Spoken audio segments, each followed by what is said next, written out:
श्री साईं सच्चरित्र में प्रायः एक शब्द बहुत देखने को मिलता है, वो है ऋणानुबंध। और बाबा ने भी अपने कई भक्तों से कहा था कि मेरा और तुम्हारा ऋणानुबंध कई जन्मों पुराना है।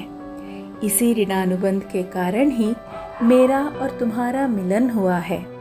ऋणानुबंध की इसी डोर से बंधे कई भक्त शिरडी की ओर खींचे चले आए, जिनमें से प्रमुख नाम श्री विश्वनाथन रामकृष्ण अय्यर का है, जिनको सभी बाबा अय्यर के नाम से जानते हैं। शिरडी में इनका स्वामी मद्रास नामक होटल बहुत लोकप्रिय है। दक्षिण भारत के मूल निवासी होते हुए उनके शिरडी में बसने से लेकर बाबा के मंगल स्नान के लिए जल देने की सेवा तक के पीछे की कहानी, जिसके मुख्य पात्र उनके माता एवं पिता है, आइए सुनते हैं उनकी इस यात्रा की पूरी कहानी उनकी ही मुख से।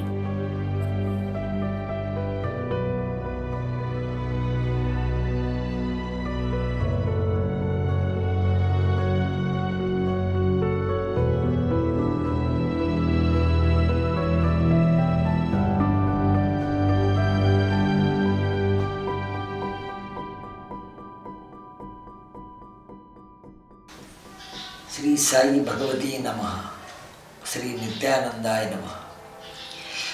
मेरे पिताजी माँ लोग बम्बई के एक अय्यर फैमिली में रहने वाले छोटी सी फैमिली है। मेरे कोई मुसीबत आने से इन लोग नित्यानंद स्वामी के पास गए। नित्यानंद स्वामी जी गणेशपुरी बम्बई के पास उनका रहवास था, तो उन्हें मिलने के लिए गए। तभी मिलने से उन्हें बोला हम थोड़े मुसीबत में हैं, तो इधर एक छोटा सा मुझे कैंटीन मिल रहा है, मैं वो चलाने के लिए ले सकता हूँ क्या? नित्यानंद स्वामी बोले नहीं, आप शिरडी चला जाओ और भक्तों का सेवा करो।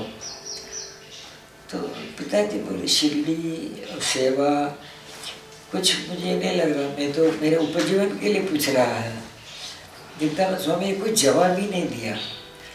कम से कम एक आधा घंटे के बाद वापस पिताजी ने पूछा स्वामी जी क्या करूँ मैं? समझ उतना ही बोले जाओ यहाँ से, शिरडी जाओ, बस सेवा करो। इतना ही बोलने के बाद मेरी माँ रोने लगी कि क्या बोल रहे स्वामी जी, और आप भी सुन रहे, क्या करेगा? आपने शिरडी कैसे जा सकता है? शिरडी कहाँ है? कुछ नहीं मालूम। शिरडी जाने का बोला, आपने भी हाँ बोल दिया, मैं क्या करूँ? उसने तो 2 टाइम मुझे बता दिया अब शिरडी जाना ही पड़ेगा। ठीक, तो शिरडी आने के लिए मैं सोच रहा था कैसे आऊँ, क्या करूँ। तो एक ट्रेन जाती थी मुंबई से, वो ट्रेन में जाओ, वहाँ से कोपरगांव उतरो, वहाँ से आप जा सकता है करके एक छोटे से एक परिवार के सदस्य ने बता दिया पिताजी को।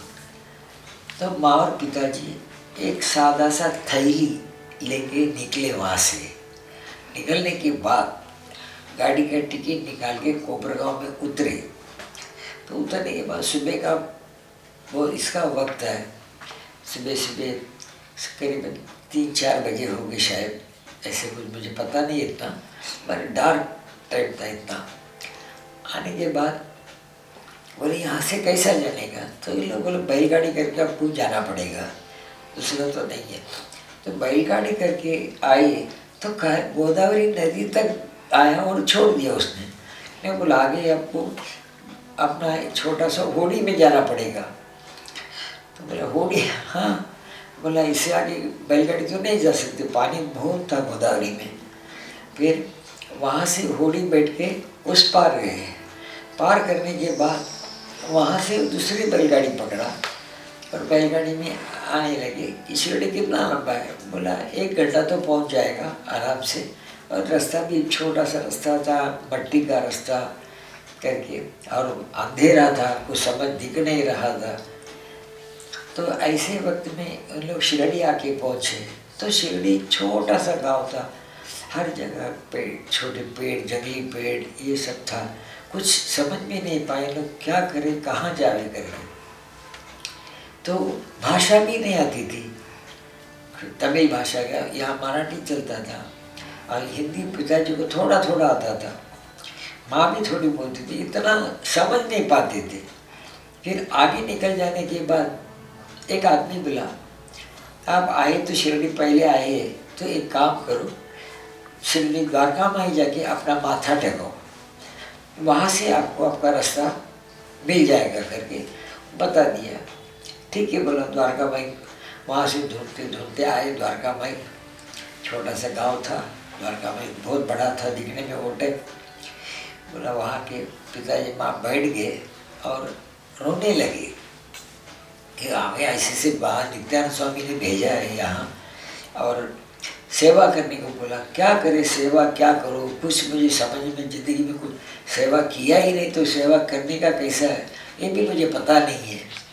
तो करने के बाद तो उतने में कहाँ रहने का, मंदिर के वो बाजू कम से कम साउथ साइड में एक छोटा सा एक हट सरीका था, वहाँ जाके रहने लगे।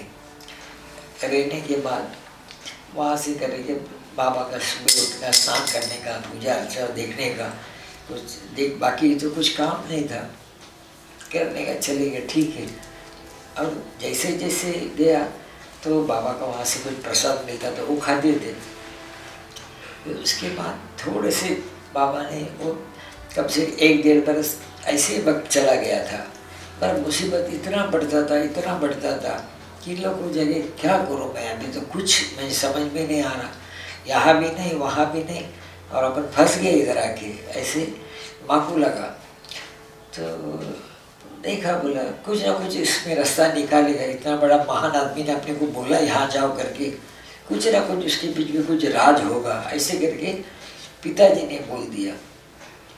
उसी वक्त तो एक आदमी आया, बोला कहाँ है, कभी आया, बोला ऐसे से आए, इधर से आए, कुछ हम लोग को रहने को जगह नहीं है, कुछ नहीं, क्या करेगा, किधर भी रात रुकना पड़ेगा। तो बोले मंदिर के बाजू आप क्या हम रुक सकते हैं, समझ जा सकता है, तो रुके, अब करो इधर। और ठीक है बोला। तो उसी वक्त वो रहने के बाद मंदिर के सामने ही एक छोटा सा बैल का, उसको मराठी में गोठा बोलते हैं, तो उसके उधर एक बाजू में आप रह सकता है, आधा इसमें हमारा बैल रहेगा, आधा इसमें आप रुक सकता है। बोला ठीक है बोला, देखिएगा। वही उसमें उधर रहने लगे। वहाँ रहने के बाद आस्ते आस्ते आस्ते वहाँ से चल पड़े। फिर भक्तों को कुछ बना के देने का, कुछ आए तो कुछ ये करने का, कुछ उपजीवन तो चलना चाहिए, दूसरा कोई आधार ही नहीं है। मगर वो वक्त ऐसे गुजरते गुजरते गए। मगर वो मुसीबत का वक्त था, बहुत ही टॉप मुसीबत बोलेगा तो वो वक्त था ऐसा कि लोग ने उपवास मार करके जीना चालू किया था। मेरी माँ ने फिर 40 दिन उपवास किया। बोला 40 दिन उपवास क्यों किया था? बोला बाबा कोई ना कोई रास्ता निकालो, और मुझे बच्चा नहीं है। तो ये 2 चीज़ मुझे पिताजी माँ ने उसको बता दी बाबा को। अब द्वारका में एक रोने की, दूसरा कोई रास्ता नहीं था। बोला हम किससे रोवे, किससे क्या करें?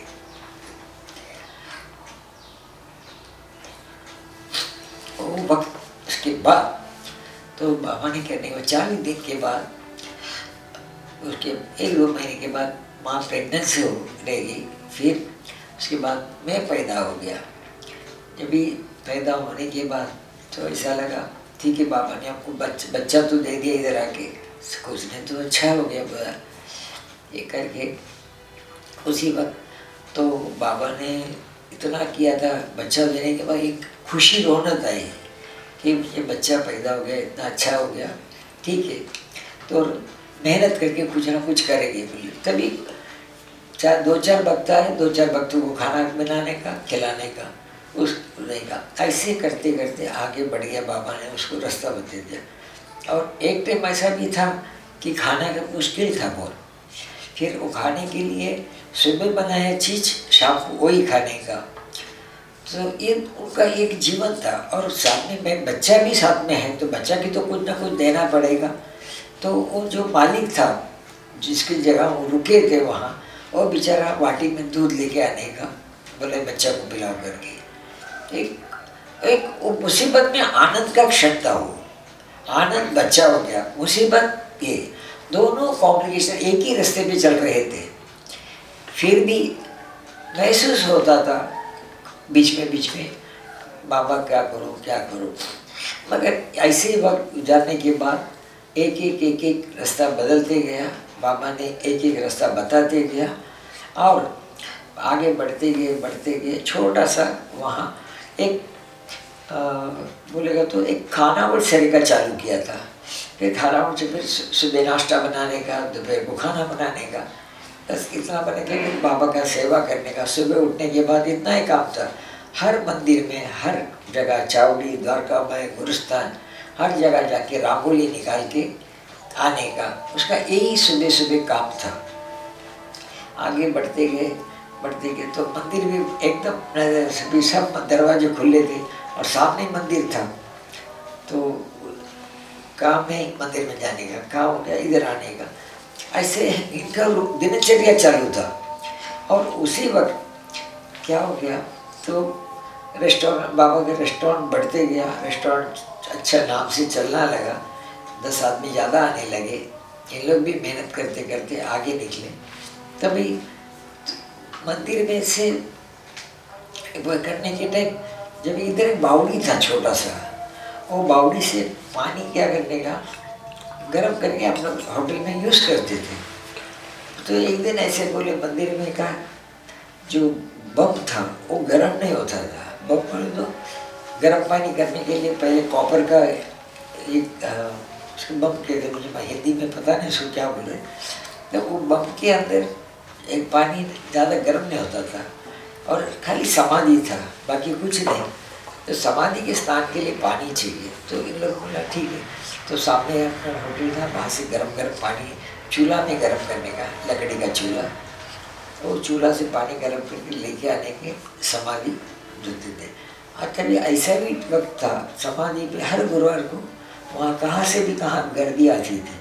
तो गुरुवार के दिन भी इतना भीड़ था। तो समाधि के ऊपर हर एक साईं भक्तों को ऊपर जाके समाधि छू के नीचे उतरने का एक बड़ा भाग्य मौका था। उस भाग्य मौका ऐसा बोलना चाहिए, क्यों उधर जाके समाधि पर हाथ लगाने का, पानी लेके नीचे उतरने का। तो फिर जेंट्स, फिर लेडीज़, फिर जेंट्स, लेडीज़, ऐसा करते करते आधा एक घंटे में चलता था। तभी पानी बहुत लगता था।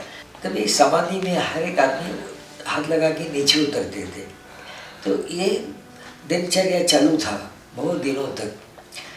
तब इसके बाद तो एक वैसे पानी जाने के टाइम पानी देते थे करते। तो एक दिन माँ ने पानी रुकाया था, तो मंदिर वाला कि पानी क्यों नहीं दे रहा है आप। तो वही दिन बाबा का ख्वाब आया कि अरे तुमको ठंड लगता है, मुझे ठंड नहीं लग गया, तो पानी क्यों नहीं। उसी वक्त संस्थान के जो अधिकारी वर्ग था उसने बोला अरे आपका पानी चालू रखो, हमारा पानी हो या ना हो आपका भी कंटिन्यू रख देना, तो पानी गर्म में एडजस्ट हो जाएगा।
टाइम भी ठंड बहुत था यहाँ शिरडी में, और ठंड के मौसम में और पानी गर्म देने का बाबा का समाधि में डालने का ऐसे करे बोलते थे। ठीक है, तब मैं तो बच्चा था, मुझे कुछ समझ में नहीं आता, तो मैं पिताजी बोलने के बाद ये समझ के मैं आपको बता रहा हूँ। तो इसी वक्त क्या हो गया था, एक दिन मैं बचपन में बहुत सीरियस हो गया, तो सब लोग मेरे बच्चा बचने वाला नहीं है, ये बच्चा मरने वाला है। तो कब से 1 साल 1.5 साल का कुछ था शायद। तो पिताजी बाबा बोला नहीं, जिस बाबा ने अपने को ये प्रसाद दिया है ना, वही बाबा से अपन पूछेगा करके पिताजी उठा के आपको समाधि के पायरी में रख दिया। बोला क्या करो, देखो वैसे से बच्चा मेरा बहुत सीरियस हो गया, क्या करो। और हाथ में कापूर लगा के बाबा को उसने आरती किया। तो उतने में मैं रोने लगा, पिताजी ने तुरंत उठा लिया और माँ ने गला लगाया। बोला बाबा बस हो गया, बोला इतना परेशानी मत करो, आपने प्रसाद तो दे दिया, मेरे हाथ से छीना नहीं मेरा, बोला। तो इतना करके बाबा ने जो इतना बड़ा मुसीबत में बड़ा मुसीबत खड़ा किया था, वो बाबा ने सॉल्व हो गया, हमारा बच्चा रेडी हो गया, बोला। तो ये जो एक था कभी दिल्ली साई में इतना पिताजी ना भी शिरडी में आके वो हर एक पौधी हर एक वक्त मुसीबत खाता और खुशी का वक्त उनको मालूम ही नहीं था। यार बोले क्या इधर आके बोले क्या कर रहा है, बोला नहीं आप तो जीते तो सही है, मगर अपने जीने के लिए बहाना है, सब है, पर सुख नहीं मिल रहा है। बोले तो क्या बात है सर, हर एक दिन अपन मुसीबत का दिन गुजार रहे हैं, कितना दिन गुजारे। तो ऐसे करते करते आगे निकल गए, और थोड़े से मुसीबत आने के बाद भी हमें भक्त लोग बहुत कोऑपरेशन करते थे, इतने हेल्प करते थे पिताजी माँ को बहुत, इतने करके। तो पिताजी उन लोग का हमारा फर्ज है बोलेगा सेवा करने का, नहीं आप इतना सेवा करते तो हम भी आप। तो ऐसे करके भक्त और हम एक परिवार में जुड़ गए। अभी बाबा ने आपको स्टेप में ऊपर जाने के लिए बाबा ने बहाना बना दिया अभी। तो जब बढ़ते बढ़ते गया, धंधा भी बढ़ते गया, आदमी लोग आने लगे, भक्त लोग भी बढ़ने लगे, और बाबा का जो महान जो कार्य था उसमें मेरे पिताजी माँ का हाथ भर लगता था। अच्छे काम में वो लोग मंदिर वाले बुलाते थे, वो लोग हेल्प लेते थे। तो एक पिताजी को बहुत खुशी होती थी कि हमको बाबा की इतना बड़ा सेवा करने को मिल रहा है, यही सेवा था। फिर एक दिन उसने सोचा नित्यानंद स्वामी ने इसके लिए मुझे भेजा है कि ऐसा काम करने के लिए। देखो कितना एक टाइम था, वो बताने के बाद 3-4 साल के बाद सेवा का मौका स्टार्ट हो गया उसको। और ये जो करते और इतना सेवा था, इन लोग मंदिर से जुड़ गए, एक परिवार हो गया मंदिर का। तो हर एक चीज़ जो भी चाहिए मंदिर वाले हमें मंदिर ऐसे दिनचर्या चालू था। और आगे बढ़ते बढ़ते गए और बाबा का दुआ से बढ़ते गया, और ये वक्त भी चला गया था। फिर बाबा का भक्तों का और हमारा परिवार का लगन चालू हो गया था, एक दूसरे से परिवार से जुड़े हुए थे। जैसे मेरे पिताजी के परिवार बढ़ते गए, ऐसे ही मेरा भी परिवार आगे बढ़ता गया। मुझे प्रसाद एक बेटा, कविता प्रेमा 2 बेटी, और ऐसे ही मेरे 2 दामाद, मेरी बहू सौम्या और मेरा पोता साहिल। ऐसे करते करते बाबा ने इतना बड़ा ब्रांच बना दिया कि पूछो मत, और हर एक आदमी को सेवा में लगा दिया। ये बहुत मान कार्य। नहीं तो ऐसा होता है बाप अलग बेटा अलग, नहीं, जो वंश चलाते आए, पिताजी ने जो किया मैंने किया, मैं क्या कर रहा हूँ आगे मेरा बेटा कर रहा है प्रसाद। तो ये फिर आगे पीछे बाबा का दुआ से साहिल उसने भी करना पड़ेगा, और बेटी जो कविता प्रेमा, हर एक आदमी अपना अपना ढंग से सेवा करते रहिए। और बाबा का चीज़ ऐसा चीज़ है, सब हर एक आदमी को विश्वास पर एक चीज़ है। इधर कौन सा भी चीज़ बाबा मांगेगा नहीं, देने का जरूर नहीं, पूजा अर्चा का जरूर नहीं, आप आओ एक सलाम करके जाओ, ये चीज़ बहुत बड़ी चीज़ है आपके बारे में। और एक सलाम आपको ज़िंदगी भर करनी। अभी जब भी देखो कोई फॉरेन से आ रहे हैं, तो लोग 2-3 साल में 4 साल में आ रहे हैं, फिर भी बाबा उनसे खुश है और भक्त भी उनसे खुश है। तो ये जो है तो क्यों है, उनका साथ में बाबा ने उनको साथ दिया है, तो साथ की वजह से हर एक आदमी आ रहा है।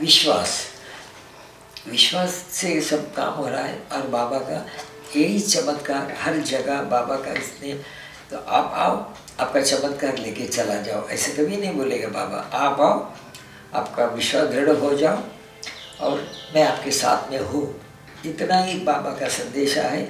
आप कहाँ भी जाओ, किधर भी जाओ, रोज़ शिरडी में आना जरूर नहीं, कहाँ भी रह सकता है, किधर से भी दर्शन ले सकता है, उधर भी बाबा आपको पीछे आएंगे। तो ये बाबा का महान कार्य है कि हर एक भक्तों को इतना ही सेना चाहिए। आप शिरडी में आ जाओ, एक टाइम में मस्तक करो और आपका जो अनुभव है आप भक्तों को बताओ, क्यों आए आप शिरडी के इसके लिए, तो उसमें भी एक बहुत बड़ा राज आप सुन के ये हो जाएंगे। तो ये बाबा के एक महान कार्य चलते आया, चलते रहेगा। और ये जो सिचुएशन शिरडी में बढ़ गया, हर जगह से भक्त कहाँ कहाँ से आ रहे हैं। एक बैलगाड़ी आती थी, आज वहाँ हर जगह से हर अपना सुविधा लेके आ रहे हैं, दर्शन करके जा रहे हैं। ये बाबा ने क्यों आप आओ, बाबा का दर्शन ले लो। बाबा का स्वरूप आज तक किसने पहचाना नहीं, बाबा कौन है करके जिंदगी में कुछ ने आज तक किसके भी ये नहीं किया। हर एक अपने अपना रिसर्च कर रहे हैं, बाबा कौन थे, कहाँ से आए, क्या कर रहे हैं, ये सब हो रहा है। मगर बाबा आज तक उसमें कोई सही जो कोई निकला नहीं है बाबा का द्वार से, ठीक है। फिर भी एक इतने बड़े महान, इतने बड़े आज के कलयुग में इतने आसानी से मिलने वाला एक ही भगवान साईं राम। तो ये बाबा का जो है हर एक, पहले भगवान पाने के लिए हर आदमी हिमालय में जाते थे, दरिया में जाके बैठते थे, कहाँ कहाँ तपस्या करते थे, कितनी जिंदगी गुजारा, फिर भी उनको भगवान नहीं मिला। तो आज एक इतना आसानी से बाबा अपने को मिल रहे हैं, समझ में नहीं आ रहा है कैसे करके। कुछ करने की जरूरत नहीं आपको, आप आए तो भी शिरडी में आए, शिरडी भूमि इतना पवित्र है, यहाँ आए तो बाबा का भूमि में आप आ गए, वही पवित्रता आपके लिए बहुत बहुत काम में आएगा। और यही पवित्रता के लिए हर एक वर्ष में 2 वर्ष में कोई नहीं आते हैं, और ये चार्ज शरीर में जो बोलते हैं ताकत, ये बाबा देते रहते हैं। और बाबा का प्रेरणा मिलते आपको आना ही पड़ेगा, और फिर प्रेरणा होते ही जाना ही पड़ेगा। ये जो चीज़ बाबा के लिए बहुत आसानी से नहीं है, बात बहुत आसानी से करता हूँ मैं, इतना आसान नहीं है। तो ये बाबा के लिए आप भी आना, नतमस्तक होना, ये मैं सभी साईं बाबा का भक्तों को मेरी तरफ से प्रार्थना है। मैं इतना बोलने के लिए काबिल भी नहीं हूँ, मेरी गलती भी हो सकती है कुछ बात करने में, तो भक्तों ने मुझे क्षमा कीजिए। और ऐसे ही मुझे आशीर्वाद दे के अन्नदान का कार्य बोलो, समाज कार्य बोलो, बाबा की सेवा के लिए बोलो, मुझे मौका दे, यही मैं बाबा से भक्तों का प्रार्थना करता हूँ। ओम श्री साई राम, जय साई राम, साई राम।